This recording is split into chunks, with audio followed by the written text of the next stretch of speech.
Buenas noches. My name's Siete. Welcome back.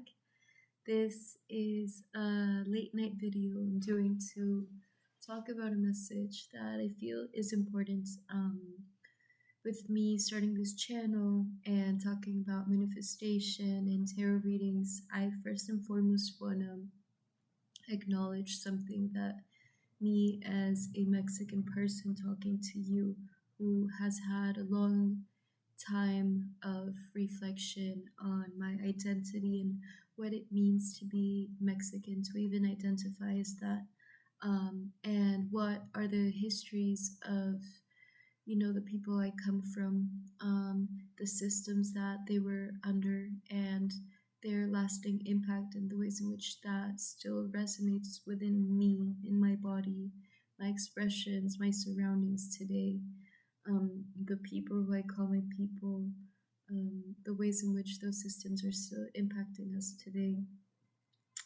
When talking about manifestation, I feel as a colonized person and as someone who cares about transformation towards collective liberation, I feel it is important to recognize that we could easily, and this has been me in the past, reject manifestation as a concept, as a belief, thinking that that is for, rich or white people, maybe white people who are working in individualistic ways to climb the success ladder and just participate deeper and deeper in just the capitalist world through a capitalist mindset.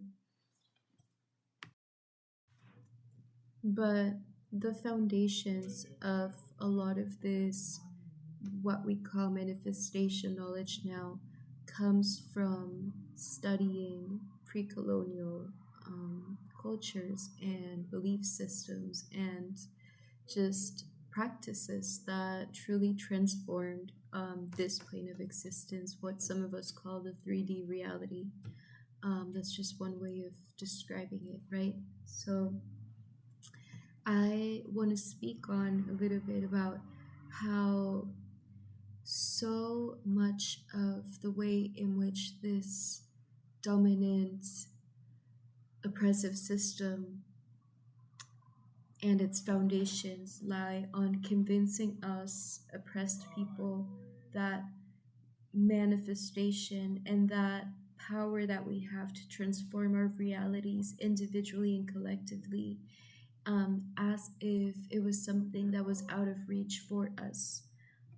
There is this confusion that lies on confusing the bigger universe in its infinite ways in which it can work, and the capitalist system that we live under, this colonial system that we live under.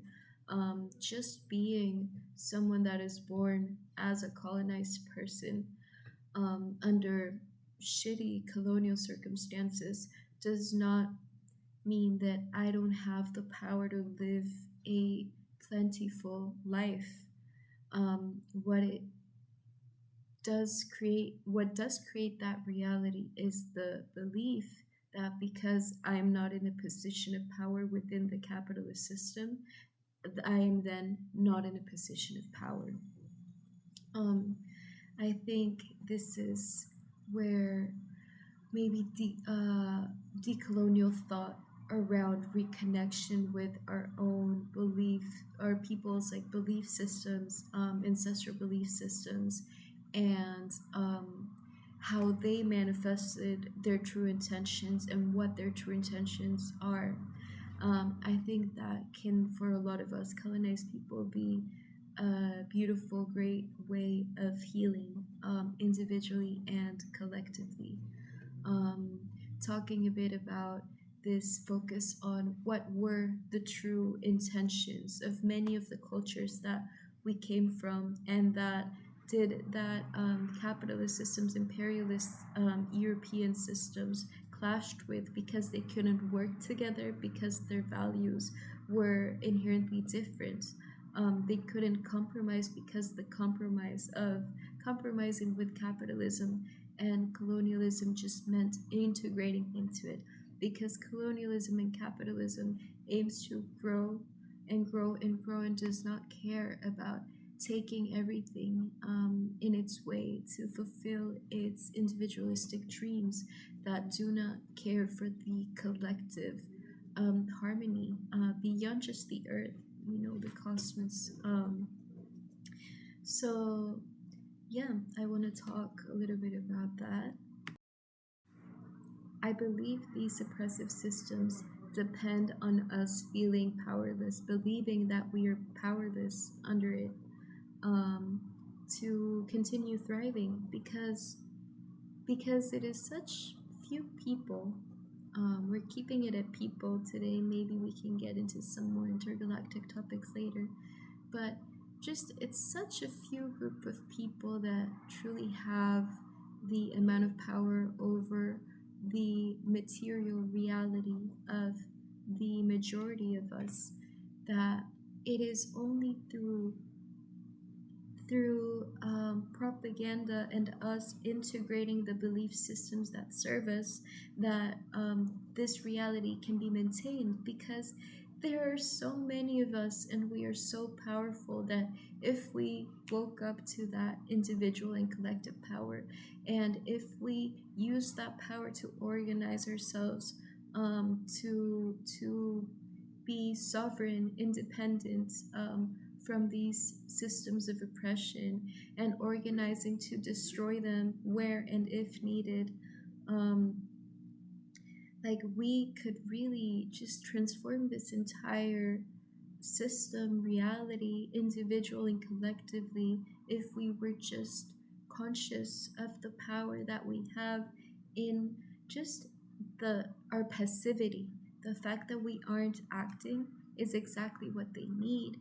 They need our inertia, that difficulty to activate, organize, heal individually and collectively. And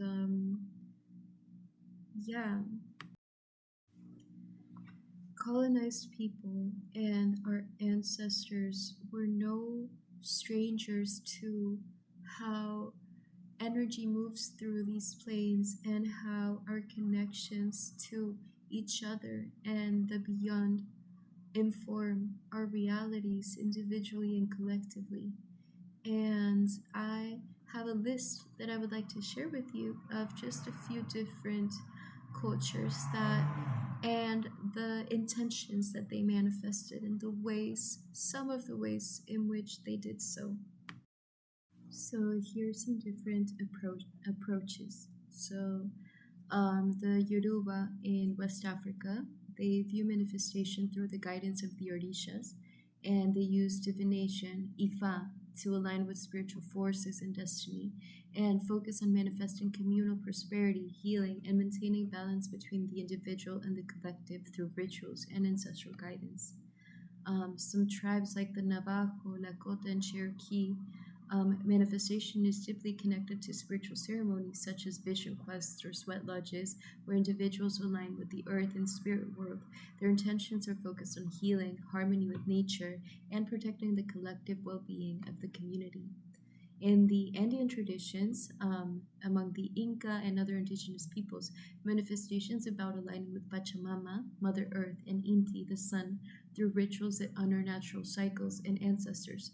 They aim to manifest communal health, spiritual renewal, and a harmonious relationship with the earth's rhythms. In Amazonian shamanism in Brazil, Colombia, and Peru, particularly through the use of ayahuasca ceremonies, they emphasize healing and transformation by reconnecting individuals with the earth and ancestral spirits. The intention is to manifest spiritual healing, communal harmony, and a deep understanding of the interconnectedness of all living beings. The Dogon in Mali, West Africa. The Dogon people manifest through spiritual alignment with cosmic forces, using rituals and deep knowledge of the stars to ensure balance and harmony in their community. Their intentions center on maintaining balance between the heavens and earth, as well as preserving their ancestral wisdom for future generations. The Maori of New Zealand. For the Maori, manifestation involves co-creating with nature, ancestors, and spiritual forces guided by Wakapapa, ancestral lineage, and the Maori life force. Their intentions are to manifest the health and well being of their people, ensuring the balance of nature and spiritual alignment with the earth. The Aboriginal peoples of Australia, the Aboriginal peoples view manifestation as the practice of connecting with a dream time where the land, ancestors, and spiritual forces guide individuals in restoring harmony. They aim to manifest collective healing, spiritual balance, and the maintenance of their sacred relationship with the land and its spirits. The Taino people in the Caribbean, manifestations tied to spiritual connection with the semi deities and the forces of nature through songs, dances, and offerings. Their intentions focus on aligning their desires with the collective well being, particularly ensuring the prosperity of their communities and the balance of nature. The Zulu in southern Africa. The Zulu people manifest by seeking guidance from their ancestors and Unkulunkulu, the supreme creator, through rituals and divination. Their intentions are to manifest healing, protection, and prosperity for the community while restoring spiritual balance and connection to their ancestral roots. The Inuit. For the Inuit in the Arctic regions, manifestations deeply connected to the spirits of the land, animals, and ancestors guided by shamanic practices such as drumming and storytelling. Shamanic is a very, very wide term that is used here to refer to very specific practices that are just deviating from Western understandings of being and healing, right? The Inuit, their intentions are to manifest harmony with nature, ensuring the survival and well being of their communities by maintaining balance with the natural world. The Hopi, Native American of the southwest of the so called United States, the Hopi people manifest by aligning with the Kachina spirits through ceremonies and rituals, ensuring balance with the earth's natural cycles. Their intentions are to manifest the health of their people, the fertility of the land, and spiritual harmony through ancestral guidance. So, as you, if you could see a pattern that connected these different, very different cultures, at least in their belief systems, which are so almost like opposite, the antithesis of capitalist and colonial systems in their beliefs. Because these, what in my eyes they have in common is the desire to transform and heal collectively towards a harmony that is felt by their people at least, right? Many of them had that desire beyond just their people, but I don't want to speak on any specific cultures that aren't my own. And part of this reading is about that. I personally, as someone who is born in Mexico, someone who thinks about the fact that even just the term Mexican is a term that was developed by people in power to claim a collective identity so that they could do what they wanted to do and gain their way, get their get their ways, get their way, like do what they wanted to do for themselves through a continual exploitation of people that they claimed as Mexican and therefore as their own. So it's just a tool that was used to erase harm done by people that have put themselves in position to control other people's lives. So I don't personally, the term Mexican, I admire the people of these lands and their resilience, their creativity, their brilliance that we have collectively. But I personally don't identify with Mexican as something that defines me in ways that are more important than disidentifying with that term. I am proud of the traditions and different ways in which our resilience is innegable, you know? We can't even deny it, right? And that is not my aim. My aim is to recognize that a lot of also what exists as Mexico today comes from traditions, colonial traditions that become more and more muddled and more normalized. So personally, what I want to identify with is not a specific culture and attempt to appropriate it as if I understood it and as if any of those could truly resonate with me the most, because I do not belong to those people. I admire their intentions. And I recognize that there seems to be a pattern connecting their intentions.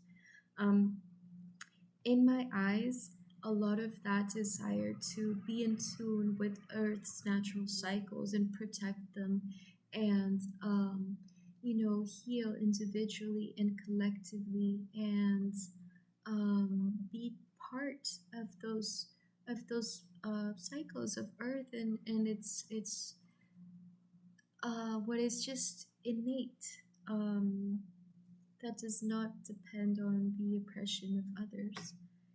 I admire those intentions, and because I don't identify with a single one of these communities because I don't belong to them, with I identify my intentions and I see my intentions um, in some of the ways in which they act, because their aim is to focus on the well-being of their communities, spiritual harmony, the balance, and being in tune with Earth's natural cycles.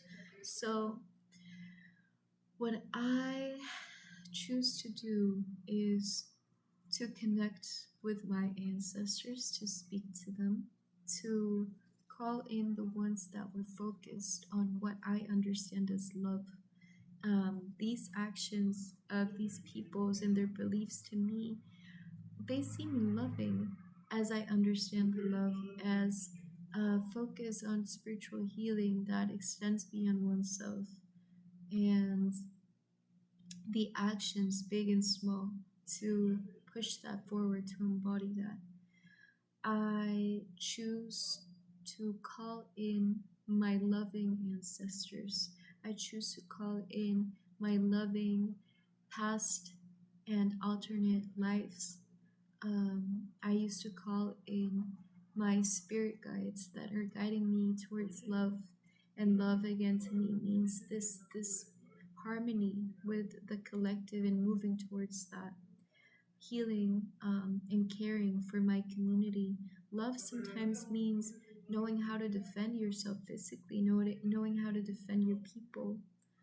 And so when I speak on manifestation, I think, and the reason I brought up this list is so that we can see the ways in which this is already something that is in our blood. This connection with the universe, that goes beyond the rational mind, that Western systems seem to prioritize so much, but that is just a tiny part in the tree of a being, in the fullness, wholeness of a being.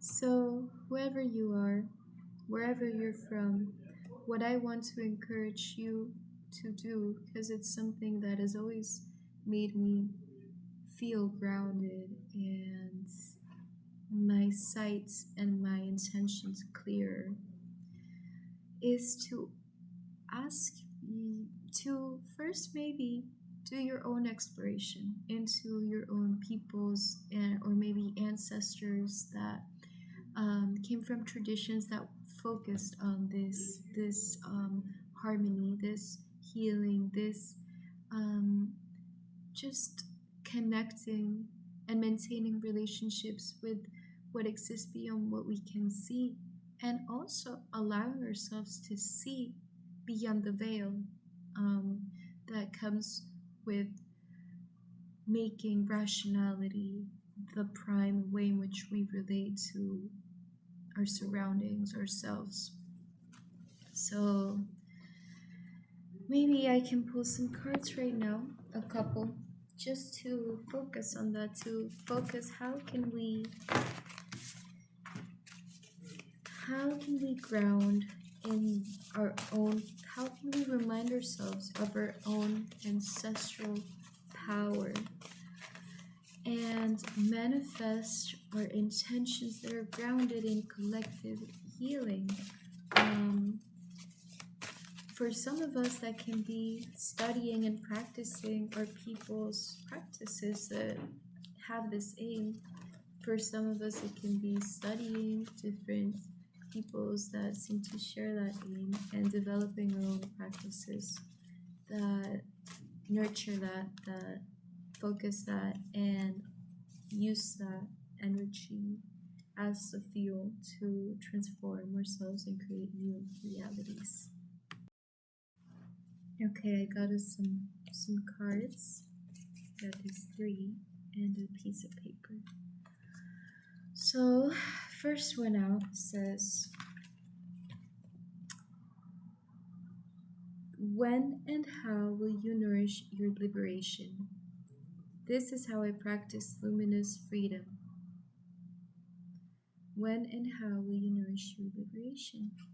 I think this goes hand in hand with at least my beliefs that I've already shared in this channel. For me, the present is the only real moment. This is the realist. The now is the eternal present. It is all we have, and so it's an energy that we embody. When and how will you nourish your liberation? How am I currently being kind to myself and others? Like, not kind, because kindness isn't a loving or liberating quality by itself. What are your intentions? I feel it to me like truth, I think, is loving as well. I think being direct can be very loving. I don't think that cuddling all the time is loving either. So when and how will you nourish your liberation? I think for me it comes being honest with myself about what I see myself acting as. Like, how have I been acting? How are my responses? Am I really practicing what I preach? Is that even something I'm attempting? For me, in many cases, the answer is no. I'm not actually practicing what I preach and preach and preach. And I can see very clearly in someone else how they are doing something and call it out. And then 3 seconds later, literally, when it comes to my family, very often, 3 seconds later, I'll find myself doing the exact same thing. So, how can I go back into myself and create that space between me and that wound that has triggered a response that continues to enact old energy that is older than my own life as Siete in this body? So how can I free myself? Because me as a colonized person, a lot of those beliefs that are keeping me fighting with my family over and over again are tied to just the virus that is colonialism that keeps me at war with my own people. So how can I, struggle internally to release myself from the aspects of my ego that keep me at war with myself and therefore my own family, right? So observing ourselves, observing our actions, right? Also, I think it's like it goes also back to what is freedom? Because to me, freedom, it goes beyond the individual. Like, I'm not free until you are free, until we're all free. And even if I can experience joy and love in my own life, for me, I have accepted that it might forever coexist with the sadness that this is the system dominating this world and causing so much unnecessary pain to being spirits all around. So how can we, maybe for me, a lot of that love and that natural transformation that brings me to be loving is about reconnection, not only with me but with community, right? Like creating community, creating almost like also and participating in initiatives that care for our people collectively, that aim to remind other people of their own power and stop depending on these systems that don't care about us. No matter how often we elect different representatives, those systems they're rotten to the core. So we need to stop placing so much of our faith and our inertia in these systems and refocus that energy towards our own power and inspiring ourselves and our people and showing each other through our actions that we are capable, we are powerful, and we can be sovereign, we can be independent from these systems. And maybe it takes using these tools to mm, maybe it takes not just using these tools, but examining these tools that we do have under these colonial systems to see what's missing and what could be created, and which loving ways we can physically, tangibly, materially create or grow to get there. So yeah, I think it's about redefining what liberation means to us. Does it mean financial freedom to you? And does it mean just individually? And I do believe that we all deserve to have delicious food and to be able to see the world and to, um, I don't know, experience like having a comfortable home and, a loving family and a safe space to be in, to be ourselves and to be loving in. We all deserve that. But under colonialism, capitalism, that that doesn't exist without some direct or indirect harm to another. And so if we can accept that without blaming ourselves and each other, we can play our part to do the little bit that we can individually and collectively to break out of that and to inspire others and create and participate in different systems, right? That use love as the foundation, like, the means to the end, all of that, the substance that is this composting, that new system, that new way of moving, that is the way in which we're manifesting our reality. It is love all the way through. Otherwise, what are we creating? We may just be recreating the same practices and calling it love. So I want to speak on that. And then we got discern the truth. The problem with making assumptions is that we believe they are the truth. We make an assumption, we misunderstand, we take it personally, then we react by sending emotional poison with our word. This creates a whole big drama for nothing. I think it is important to again recognize what we care about. What do you care about? Because if you have that very clear, then it doesn't matter who is in front of you or what they say, because it won't sway you in a way that will destabilize you. Clarity and commitment to our goals. If our goals are the liberation of our people, how can you make yourself that person that can push that liberation forward, right? We all have different skills. We all have different ways in which we can contribute to our collective liberation. And this isn't some like fairy tale stuff I'm saying. This is grounded in reality. I've seen it with my own eyes, what colonized people working together with the sharp, clear goal of liberation. Everything they are willing to do to get there. I've seen that. And I think that because I know that we have that potential, I first and foremost wish for us to be clear on what love means to us and ensure that the goal, where we aim to get to, is exactly what we are enacting in the now. And that's where manifestation comes in, because we are tapping into the energy of the timeline we desire.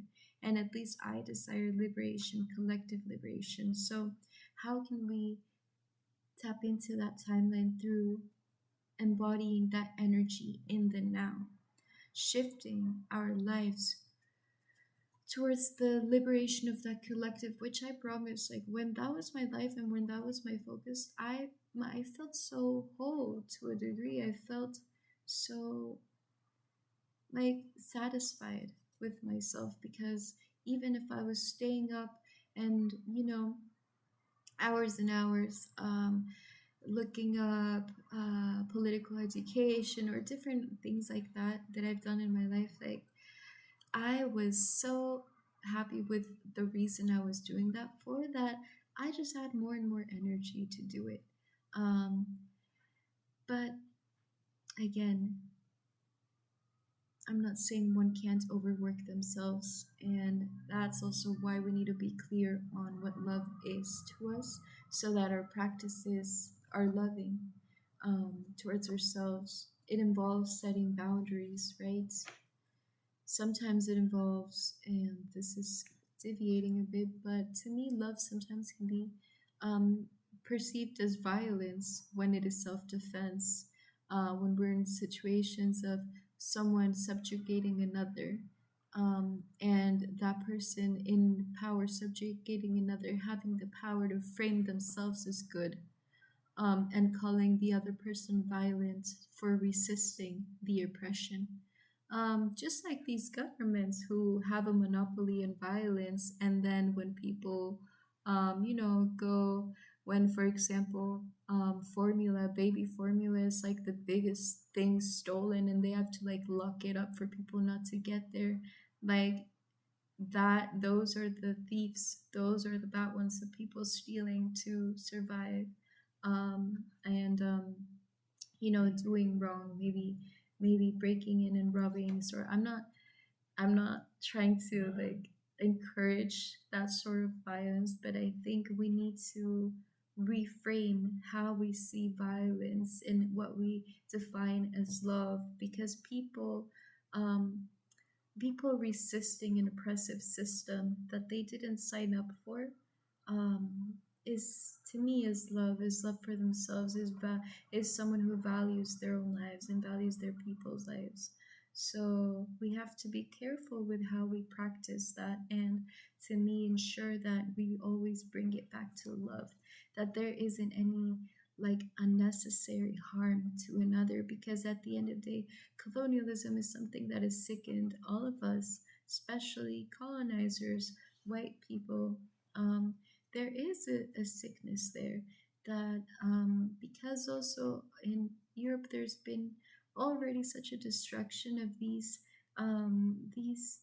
cultures that did prioritize the collective well-being, and had different practices that went beyond the mind, and like this veil where like spirits and other beings don't exist, like they saw through that, they worked with that, and there's been an old loss and destruction of those cultures, as well as there's still resistance in some places in Europe as well. But there is such a um, infection of like imperialist mindset, oppression, subjugation, domination, um, that that is sickening them. And so my wish is to heal collectively beyond humanity, and focus on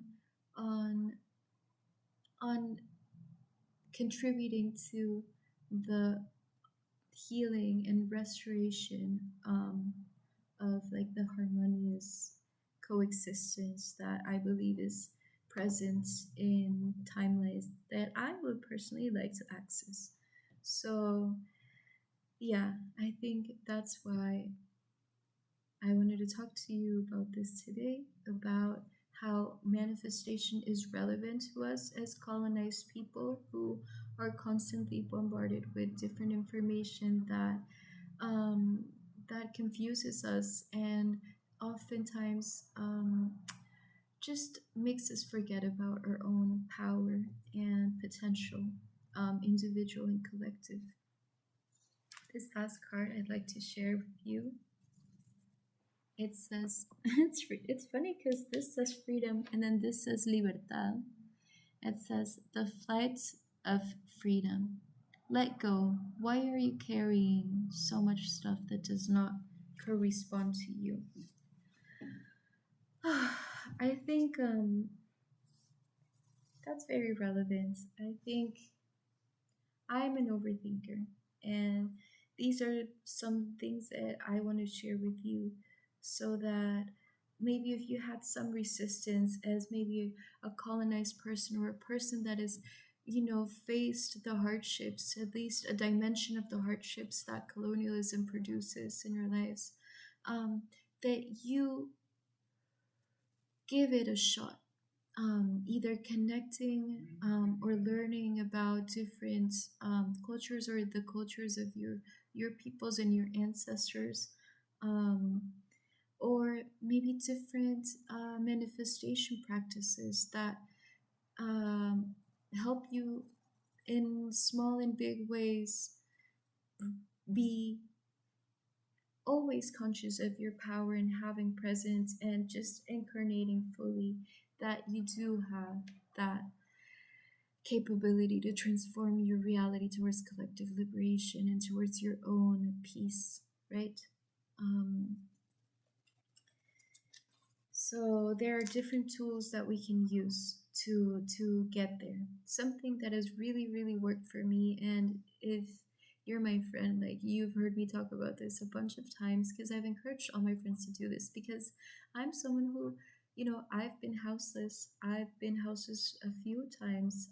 I've experienced really shitty things, really stuff that just comes from, being a colonized person with neurodivergence and financial hardships in this thing, Thankfully, I'm someone who believes that I have a deep connection to my ancestors and my guides, and who is heavily protected.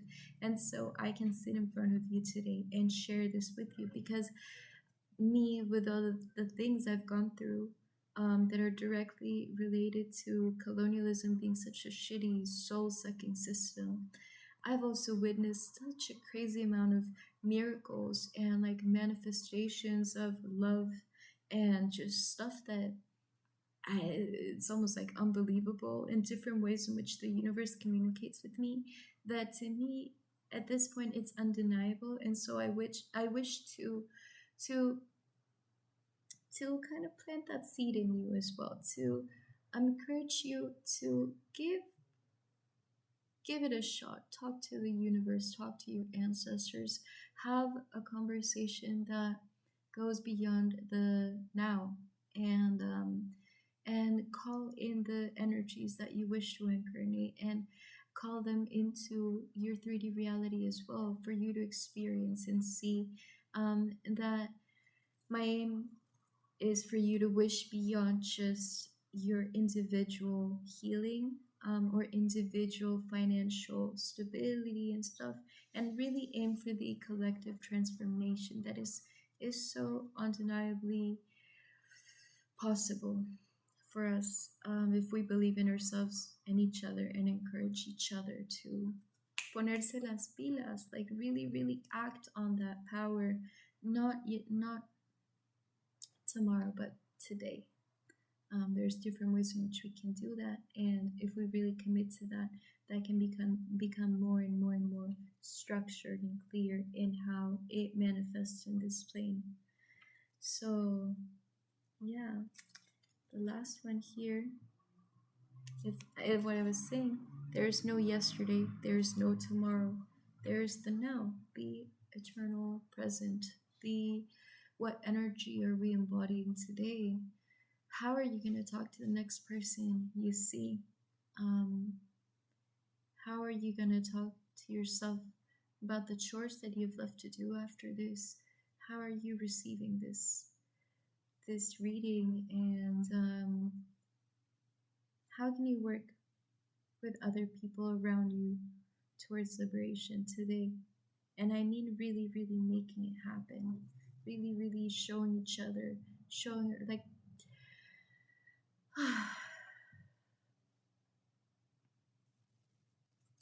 these systems are falling. These oppressive systems are falling. There is no going back.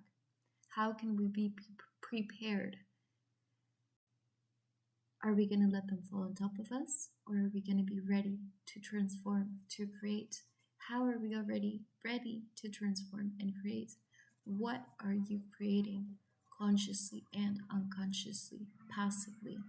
What systems are you supporting just by your inertia, your being so still?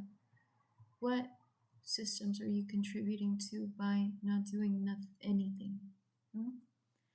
So asking ourselves these questions, because these systems are falling. It's inevitable. Are we ready for their fall? What are we taking this as an opportunity, or is this the end of the world for you? Or is it just a starting point? What do you see beyond the now? What do you see beyond all the destruction and horrible chaos that is going on now? What is next? Are we going to panic, or are we ready to act? If we're not ready, let's ask questions.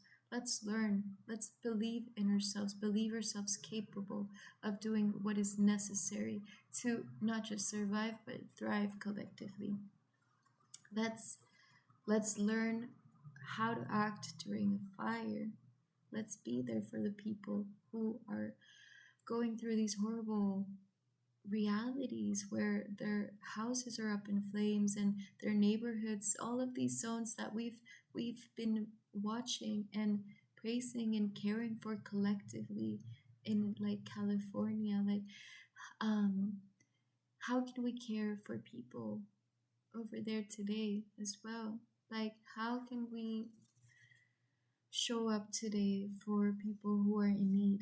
And how can we see the parallels between what is being lived in California and what is being lived in Palestine, in different countries around the world who are going through just the hardships of colonialism at its different intensities? How can we show up for people today and recognize that our liberation is interconnected and manifest a collective intention of healing? And again, that healing sometimes, and this is something that different Indigenous peoples do. For example, there are many Indigenous peoples that have long used fire to manage the land in different types of practices. I think in English it's called fire stick farming. That's just one way of framing it. But there is ancestral knowledge to tap into, to know how to regulate these fires, how to prevent these fires. The knowledge is out there. So why was it not already something that the dominant majority was tapped into to do a level of prevention of this? Is it all global warming, climate change, or is there more to it? Could it be tied to these opposing belief systems and intentions? It's just something to consider. But again, if you can contribute to the healing and care of people currently in California, I encourage you to do so. And the people of your neighborhood as well. What is going on locally? What is going on behind the scenes and the parts of the city that the city doesn't publicize? In your neighborhood, I don't know where you're from, but how can we show up? Not just grassroots level in our neighborhoods, but collectively by seeing how our oppressions are connected. Because the oppressors see and foment and promote that oppression. they are working through multinationals, etc., to maintain that global, quote unquote, transnational oppression. So, how can we do the same? How can we recognize that we are connected and that the ways in which we are important, are key to our liberation? So, thank you so much for coming to this reading. I think that is what I have for you today.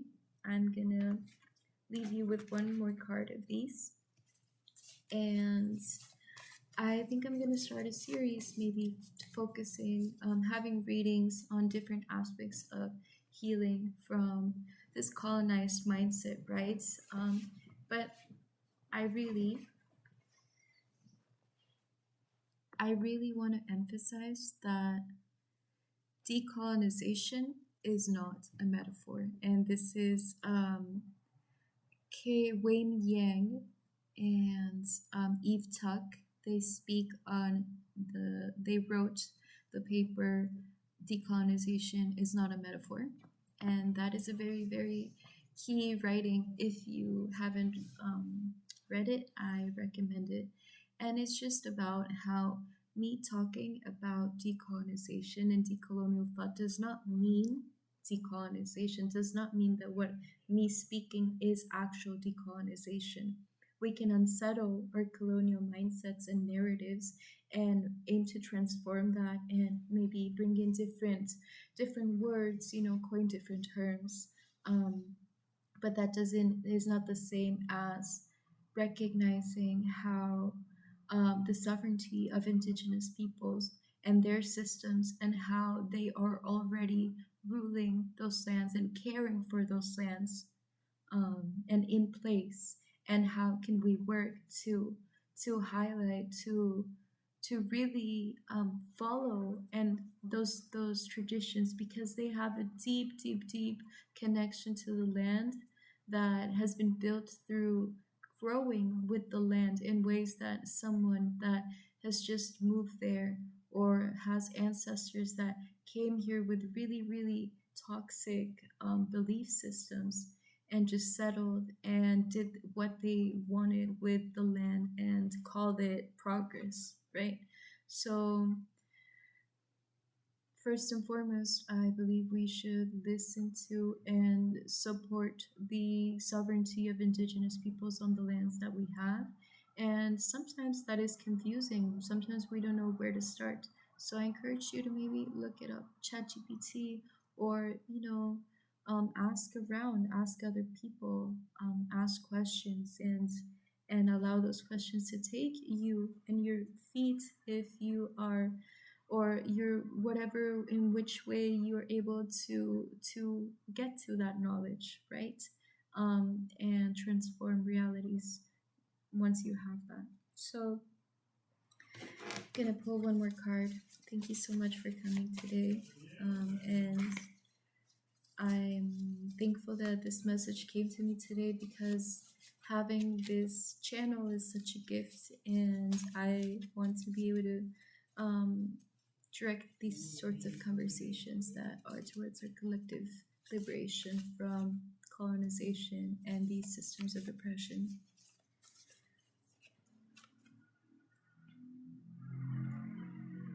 Bebé Balam, dale alegría al espíritu y deja que él se manifieste. Give joy to the spirit and allow it to manifest. All of this healing, all of this harmony is so that, for at least as I understand it, so that we can continue to enjoy, to really experience this lifetime with the utmost joy, to the greatest degree that we possibly can. And so it goes beyond us as well. Let's think generations ahead, because generations past have thought about us, and at least I believe maybe that's even part of the reason I can communicate this to you today. So give your spirit joy.